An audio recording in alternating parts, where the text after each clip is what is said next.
Do your maps look iffy? Do you want to improve them and make them look a lot more like this? Hey everyone, it's Mr. Steak, and welcome back to the channel. Now, we're back with a tips and tricks video. It's been like 7-8 months. I'll put it on the screen. Bruh, look at this dude. So yeah, it's finally time I made one of these again. Since the game's obviously way more updated, and that's really outdated. So, in this episode, I'm going to be teaching you updated tips, what made me better at building, and also how you can also improve. Again, this series is presented as if you know your way around RSS. So you know how to navigate the GUI, you know like basic B-tool stuff, you know parts and all that. But I'll still guide you through it just in case you are still a bit unsure.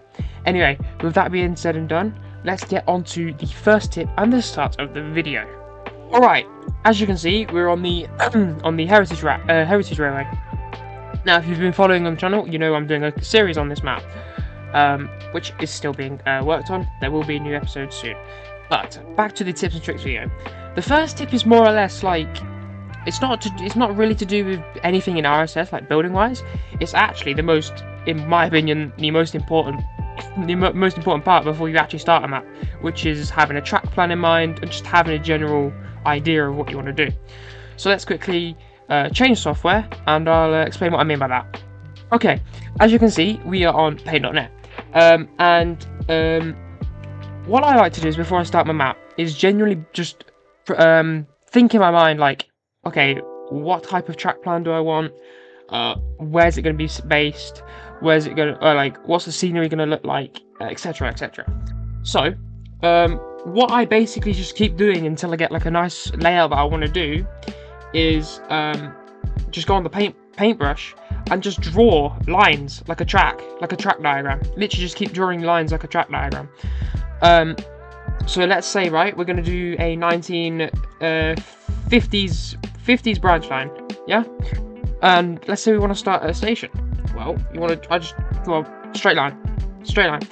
And obviously what we can do then is expand off that. So let's say we want at least 2 platforms. So we're going to add a switch off there, and we're going to just join it back on. There you go, that's just like the main part. Then I could also add the platforms, like this.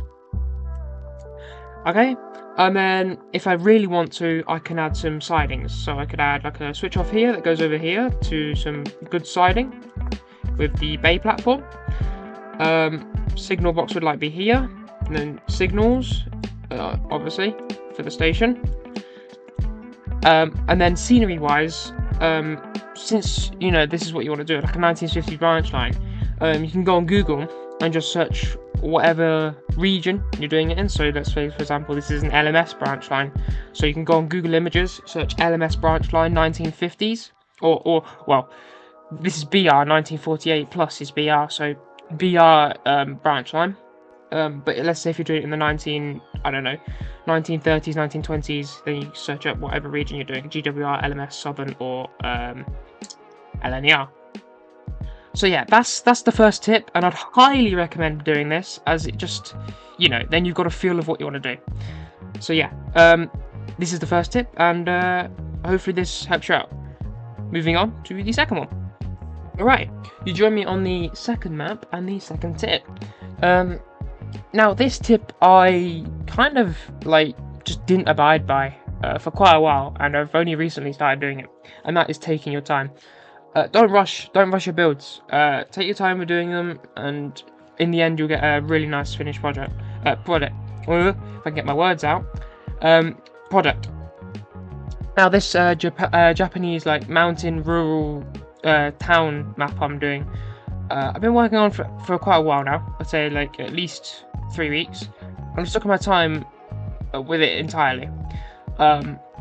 These buildings, you know, you shouldn't rush them, because if you rush them, they'll look stupid and they'll look all wonky and everything. So take your time with them. I've at least spent 30 minutes to 40 minutes per building, and it worked. Same with the rest of the map, you know, all of the electric wires, the stations, the fences, the nature, all of that. and yeah, it will become a really nice finished product. So yeah, that's the second tip, and I really recommend everyone take your time with your builds. It will just help you out a lot. Okay, moving on to the third one. Now the third tip also keeps us on this map. As you can see, this is all fully planned out. So obviously, what I do is I start off in sections. So the first section was this mountain bit here, and it cut off like here. I got this fully decorated, then I moved on to the next section, which cut off around here. Got that decorated, etc, etc. So I'm fully decorating here, and then I've planned out what I want to do over here. Courtesy of Robbie. Robbie helped me plan this because I was stuck on ideas, to be fair. So yeah, that could also tie into the first tip. If you can't think of any ideas, ask your mates, ask your friends, you know. They might have some ideas. So yeah, this is all planned out for when it's time to decorate. So that's the third tip. And yeah, just, you know, then you've got the idea, you know, you can finish this area, and then you've got that area to do, and it's that simple, you know. You've got it done. Alright, the fourth tip. Okay, the fourth tip is, to be honest, a tip that I brought over from the last tips and tricks, because I still see it happening today. When you have mesh trees, please make sure to rotate them, because all I see recently, and in a lot of maps, is just literally simply doing this, just over and over and over with trees, and it just looks really tacky. Yeah, it's just so unnatural, and it's really, you know, interesting looking. You can do it if you want, but I just recommend doing this, you know, scattering them around, and then putting on local, rotating them a few times, maybe move them out as well, don't put them in a line, move some out this way, etc. Because if you do that, you'll get trees like this, where they're not all lined up together, and they're all, you know, not uniform. As you can see over here, they're all just randomly scattered around, rotated every single time. Yeah, and yeah, it just helps out a ton.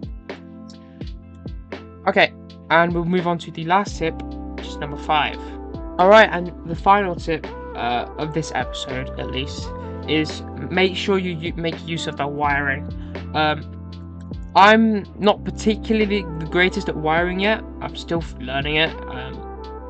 But obviously, I've added sounds to the map. Obviously, you can't hear it. You can't hear it on the recording, but there are like nature sounds. This button here makes all of the buildings light up as if they're occupied, or whatever the word is. And also there's a button over here which enables the warning lights on the curves. There's so much things you can do with wiring, and it just brings your build up a lot more if you make use of it. You know, you can make the fully working signals and stuff like that. So yeah, that's kind of what I have for this episode. This is a more of, you know, showing you what you can do, and ways you can go ahead and improve your building skill. Next episode is where we'll actually get into, like, I'll be teaching you how to do stuff. Next episode, I'll hopefully be teaching you how to make a custom track. I will also be teaching you on how to scale things properly, and also we'll just see what pops up, but definitely custom track on how to scale things properly, since a lot of people make buildings and they're like super overscaled. Like some buildings are full scale, like a human could walk in them, and it's on like a row scale map. So yeah, definitely covering that in the next episode. I thank you all for watching this one. I hope you take these into account, and wish you well all in your building. Next episode, maybe a special guest, maybe Kevin, who knows, we'll see. But yeah, thank you all for watching this episode, and I'll see you all very, very soon. Ta-ta.